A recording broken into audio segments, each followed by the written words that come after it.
आप देख रहे हैं साधना प्लस न्यूज और मैं हूं आपके साथ सानिया। बुलेटिन की शुरुआत करेंगे अहम खबरों के साथ। बद्दी जन कल्याण सभा ने हिमाचल प्रदेश विधानसभा में मुख्यमंत्री जयराम ठाकुर से मुलाकात कर 4 लेन प्रोजेक्ट में किए जा रहे भूमि अधिग्रहण में फैक्टर 2 के मुताबिक मुआवजा देने की मांग कर रही है। वहीं सभा की मांग है कि प्रोजेक्ट में सभी के लिए एक समान राशि तय होना चाहिए। शहर और कस्बे से हाई रेट के तहत मुआवजा दिया जाना चाहिए। वहीं सभा का कहना है कि साल 2017 में भारतीय जनता पार्टी के घोषणा पत्र में 4 गुना मुआवजा देने की बात कही गई थी, लेकिन सरकार अब मुआवजा देने से पीछे हट रही है। वहीं बद्दी जन कल्याण सभा का कहना है कि यदि सरकार ने 4 लेन प्रभावितों को सही मुआवजा नहीं दिया तो इसका खामियाजा साल 2022 में होने जा रहा है और विधानसभा चुनाव में भुगतान इसका भुगतना होगा। सभा का यह भी कहना है कि सरकार की ओर से जो राशि दी जा रही है वो बेहद कम है। साथ ही सभा ने सरकार को चेताया है कि यदि उनकी मांगे नहीं मानी गई तो मिशन रिपीट मुश्किल हो जाएगा।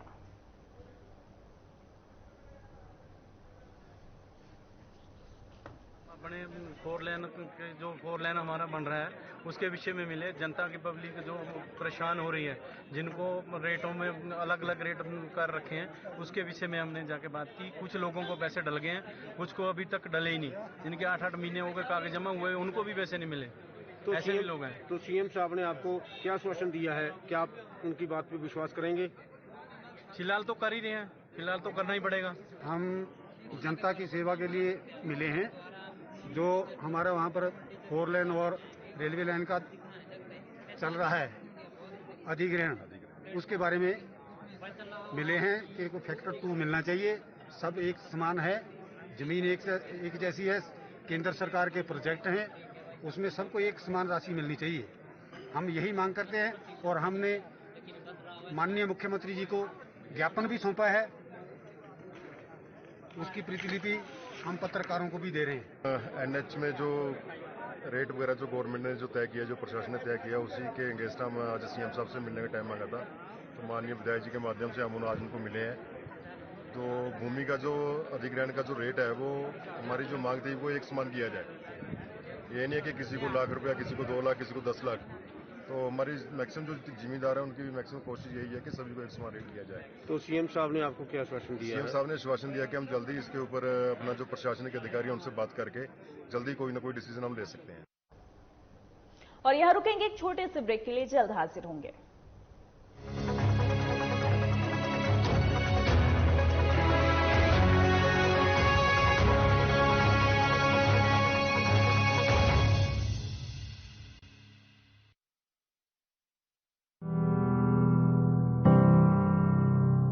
डबल इंजन की सरकार ने काम किया है।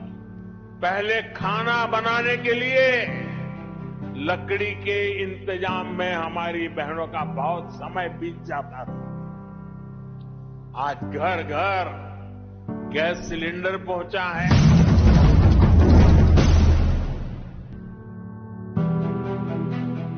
हिमाचल में डबल इंजन की सरकार से राज्य में बह रही विकास की बयार। केंद्र और राज्य सरकारों के साझा प्रयासों से हिमाचल बना देश का पहला एलपीजी युक्त और धुआं मुक्त राज्य। प्रधानमंत्री नरेंद्र मोदी की प्रेरणा और मुख्यमंत्री जयराम ठाकुर के संवेदनशील नेतृत्व का नतीजा है कि हिमाचल की महिलाओं के जीवन स्तर में बड़ा सुधार आया है। पहले माता बहनों को जंगल से लकड़ी लाकर चूल्हे पर खाना बनाने में बड़ी मुश्किलों का सामना करना पड़ता था। चूल्हे का धुआं कई बीमारियों का कारण बनता था, लेकिन अब हिमाचल में हर घर की रसोई उज्ज्वला और मुख्यमंत्री गृहिणी योजना से जगमग है। सर, एक तो लकड़ियां नहीं मिलती हमारे यहाँ, दूर से लकड़ी लानी पड़ती थी, फिर चूल्हा जलाना पड़ता जिसमें धुआं बहुत ज्यादा उठता है, जिससे कि हमें सांस लेने में भी दिक्कत होती है। मुख्यमंत्री गृहिणी योजना कहते जो स्कीम चलाई हुई है, इससे महिलाओं को बहुत उनकी बीमारियों से भी दूर रही है और खाना बनाने में भी उन्हें बहुत सहायता मिली है। राज्य के धुआं मुक्त होने से महिलाओं को स्वास्थ्य पर धुएं के विपरीत प्रभाव से मुक्ति मिली है। राज्य में जब प्रधानमंत्री उज्ज्वला शुरू हुई थी तब कुछ परिवार इस योजना के दायरे में नहीं आए थे। ऐसे ही परिवारों को राहत देने के लिए जयराम सरकार ने 26 मई 2018 को मुख्यमंत्री गृहिणी सुविधा योजना शुरू की थी। इन योजनाओं के तहत जिन परिवारों के पास गैस कनेक्शन नहीं थे, उन्हें एलपीजी कनेक्शन निःशुल्क मुहैया कराए जा रहे हैं। मुख्यमंत्री गृहिणी योजना, इससे हमें बहुत फायदा हुआ है। पहले जो है हम हीटर पे खाना बनाते थे तो उससे बिजली का बिल बहुत ज्यादा आता था। इससे हमारे जीवन में बहुत ज्यादा बदलाव आया है, जैसे कि हम आसानी से खाना बना सकते हैं। हम मुख्यमंत्री जी का बहुत बहुत धन्यवाद करते हैं, जिन्होंने की महिलाओं के बारे में इतना कुछ सोचा। देवभूमि को धुआं मुक्त बनाने के लिए केंद्र और राज्य सरकार की ओर से 151 करोड़ रुपए से अधिक की धनराशि खर्च की गई है। इनमें केंद्र सरकार की ओर से उज्ज्वला योजना के तहत 28.15 करोड़ रुपए की लागत से हिमाचल में 1,38,000 निःशुल्क घरेलू कनेक्शन दिए गए।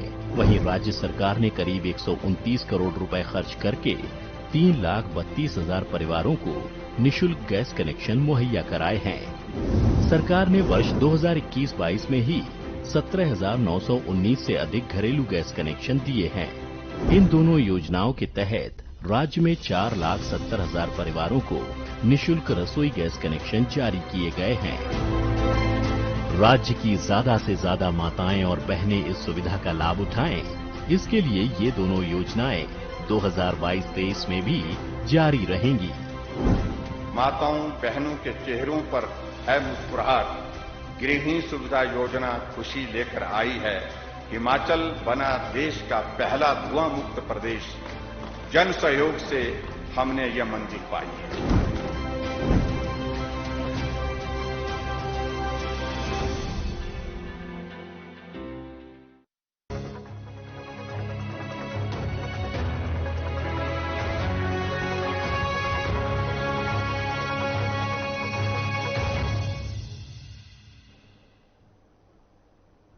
तो ब्रेक के बाद आप सभी का स्वागत है। चलिए बढ़ते खबरों की ओर। मानसून सत्र के तीसरे दिन प्रश्नकाल में मुकेश अग्निहोत्री ने वाहनों की खरीद पर सवाल पूछा कि प्रदेश सरकार द्वारा कितनी गाड़ियां खरीदी गई। इस पर मुख्यमंत्री की तरफ से उत्तर आया कि सूचना एकत्र की जा रही है। वहीं मुकेश अग्निहोत्री ने इस पर नाराजगी जताते हुए कहा कि सरकार जानबूझकर सदन में सूचना नहीं दे रही है।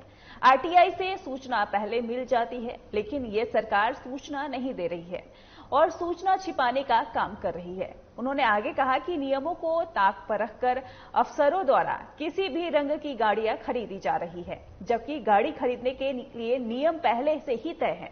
साथ ही कहा कि सरकार द्वारा फिजूल खर्ची कर महंगी गाड़ियां खरीदी जा रही है।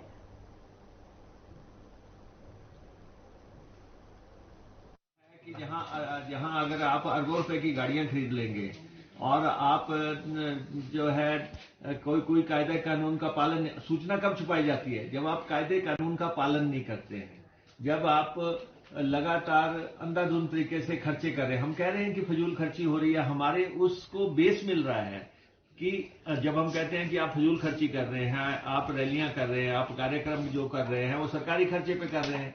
और ये जो शानो शौकत है कि सारे फ्लीट बदल दिए जाए, अब अफसर किसी भी मेक की गाड़ी लेते जा रहे हैं, किसी भी कलर की गाड़ी लेते जा रहे हैं, उसको कोई भी कीमत की गाड़ी लेते जा रहे हैं। ऐसा थोड़ा नहीं है कि आप जो है गवर्नमेंट में गाड़ी का कलर है कि व्हाइट कलर की गाड़ी खरीदी जाएगी। गवर्नमेंट में एक लिमिट है कि किस लेवल तक किसको गाड़ी मिलेगी। और उसके जो है अगर हर आदमी जो है चीफ सेक्रेटरी 50 लाख की गाड़ी खरीदता जा रहा है, या जो है दूसरे अफसर जो है 40 लाख 35 लाख की गाड़ियां खरीदते जा रहे हैं, तो जो एक कायदा कानून बना है गाड़ियां खरीदने का, कौन सा आदमी, जिस आदमी को 5 लाख की 7 लाख की गाड़ी चाहिए, वो आदमी आपका 35 लाख की गाड़ी खरीदता जा रहा है। रुक करेंगे अगली खबर का। जिला मुख्यालय धर्मशाला में हिमाचल प्रदेश स्कूल शिक्षा बोर्ड द्वारा निकाली गई तिरंगा यात्रा में जहां एक ओर पुलिस प्रशासन और जिला प्रशासन ने भाग लिया है, वहीं भारी संख्या में निजी स्कूल के बच्चों ने भी इस तिरंगा यात्रा में भाग लिया। ये तिरंगा यात्रा हिमाचल प्रदेश स्कूल शिक्षा बोर्ड से शुरू होकर कचहरी अड्डा होते हुए वापस हिमाचल प्रदेश स्कूल शिक्षा बोर्ड के परिसर में संपन्न हुई। इस मौके पर हिमाचल प्रदेश स्कूल शिक्षा बोर्ड के अध्यक्ष डॉक्टर सुरेश कुमार सोनी सहित अन्य लोग मौजूद रहे। इस मौके पर सांसद किशन कपूर ने कहा कि 13 अगस्त से लेकर 15 अगस्त तक पूरे देश में आजादी का 75वां अमृत महोत्सव मनाया जा रहा है। इसी कड़ी में आज हिमाचल प्रदेश के शिक्षा बोर्ड द्वारा एक तिरंगा यात्रा का आयोजन किया गया है, जिसमें हजारों की संख्या में स्कूली बच्चों सहित लोगों ने भाग लिया है। उन्होंने आगे कहा कि राष्ट्र की भावना आने वाली पीढ़ी और वर्तमान पीढ़ी में जागरूक हो, इसको लेकर यह तिरंगा यात्रा निकाली गई है। मैं ये समझता हूँ कि इससे बड़ा खुशी का अवसर और क्या हो सकता है कि आज हम अपनी आज़ादी का अमृत उत्सव मना रहे हैं, 75वां वर्ष मना रहे हैं। और इस चीज़ का भारतीय जनमानस पर जो प्रेरणा पैदा होती है और एक प्रेरणा की एक लहर जो उत्पन्न होती है, इसके साथ ही हमारी जो पीढ़ी है और आने वाली भविष्य की पीढ़ियां हैं, उनके अंदर एक देशभक्ति का जो जज्बा पैदा होगा, मैं समझता हूं कि वो अद्वितीय है। और ये आज का दिन एक हमारे लिए बहुत बड़ा त्यौहार है। मैं चाहूँगा माननीय सांसद महोदय का, उन्होंने आज इस तिरंगा रैली को शुरू करके जो एक संदेश दिया है और जो आगामी 3-4 दिन के लिए पूरे सेलिब्रेशंस होनी है और माननीय प्रधानमंत्री महोदय के आह्वान पर हर घर तिरंगा फहराया जाना है, तो एक आज बहुत विशाल जो रैली है, इसके लिए मैं धन्यवाद देना चाहूँगा। एजुकेशन बोर्ड का भी उन्होंने मोबिलाइजेशन बहुत की है और मेरी अपील लोगों से यही रहेगी, क्योंकि ये 75 वर्ष हमारी आज़ादी के हुए हैं। साथ साथ हिमाचल के लिए भी गौरवपूर्ण बात यह है कि हमारे अस्तित्व को आए हुए 75 वर्ष, 15 अप्रैल 1948 को हम लोग अस्तित्व में आए थे। ये जो उस समय यूनियन टेरिटरी था। केंद्र सरकार ने आज अमृत महोत्सव के अवसर के ऊपर ये तिरंगा यात्रा निकालने का जो कार्य पूरे भारतवर्ष में होना है, उसको सुदृढ़ करे। अपनी रिस्पॉन्सिबिलिटी हर एक इंस्टीट्यूशन, हर एक व्यक्ति समझे और हर घर तिरंगा फैले। उसके लिए वातावरण बनाने के लिए शिक्षा बोर्ड ने और शिक्षा विभाग के अधिकारियों ने बातचीत की। इसमें कुछ स्कूल भी सम्मिलित हैं और बड़े जोश के साथ हमारे बोर्ड के अधिकारी कर्मचारी इस काम में लगे हैं। आज मैं धन्यवाद देना चाहता हूं माननीय एमपी महोदय का, कपूर साहब का, कि वो आए हमारे आमंत्रण पर। डिस्ट्रिक्ट एडमिनिस्ट्रेशन भी यहाँ हमारे साथ खड़ा है। जो 13 तारीख से लेकर 15 तारीख तक पूरे देश में आज़ादी का अमृत महोत्सव मनाया जा रहा है और हमारे देश के प्रधानमंत्री आदरणीय श्री नरेंद्र मोदी जी ने 20 करोड़ झंडे लगाने का लक्ष्य रखा है। हर घर तिरंगा लगे। देखिए कि जो हमसे पहले पीढ़ी थी, उनको आज़ादी की कीमत का पता था और अब जो वर्तमान पीढ़ी है वो अपने स्वार्थ के साथ आगे बढ़ रही है। तो फिलहाल के लिए इस बुलेटिन में इतना ही। बने रहे हमारे साथ। नमस्कार।